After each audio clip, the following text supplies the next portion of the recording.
باپ اور بیٹے اور روح القدس کے نام میں آمین۔ ابرام کے لیے ہاجرہ سے ایک بیٹا پیدا ہوا اور ابرام نے اس کا نام اسماعیل رکھا۔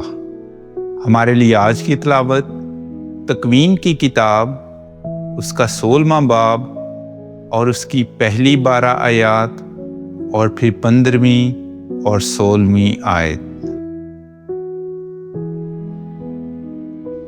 اور ابرام کی بیوی سارائی کی اولاد نہ تھی، اور اس کی ایک مصری لونڈی تھی جس کا نام ہاجرہ تھا۔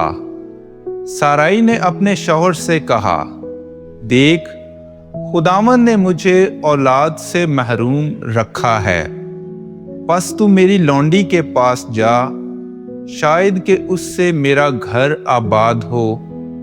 تو اس نے اس کی بات منظور کی۔ تب سارائی نے بعد اس کے کہ وہ کنعان کی سرزمین میں 10 برس رہے تھے، اپنی مصری لونڈی لے کر اپنے شوہر کو دی کہ اس کی بیوی ہو، اور وہ ہاجرہ کے پاس گیا اور وہ حاملہ ہوئی۔ مگر جب اس نے معلوم کیا کہ میں حاملہ ہوں تو اپنی ملکہ کی حقارت کی۔ تب سارائی نے ابرام سے کہا کہ تو مجھ سے بے انصافی کرتا ہے، میں نے اپنی لونڈی تجھے دے دی اور وہ اپنے آپ کو حاملہ معلوم کر کے میری حقارت کرتی ہے۔ خداوند میرا اور تیرا انصاف کرے۔ اور ابرام نے جواب دے کر کہا کہ تیری لونڈی تیرے ہاتھ میں ہے، جو تیری مرضی ہو اس کے ساتھ کر۔ اور جب سارائی نے اس پر سختی کی تو وہ بھاگ گئی، اور خداوند کے فرشتے نے اسے میدان میں پانی کے ایک چشمے کے پاس پایا جو شور کی راہ پر ہے، اور اسے کہا کہ اے سارائی کی لونڈی ہاجرہ، تو کہاں سے آئی اور کدھر جاتی ہے؟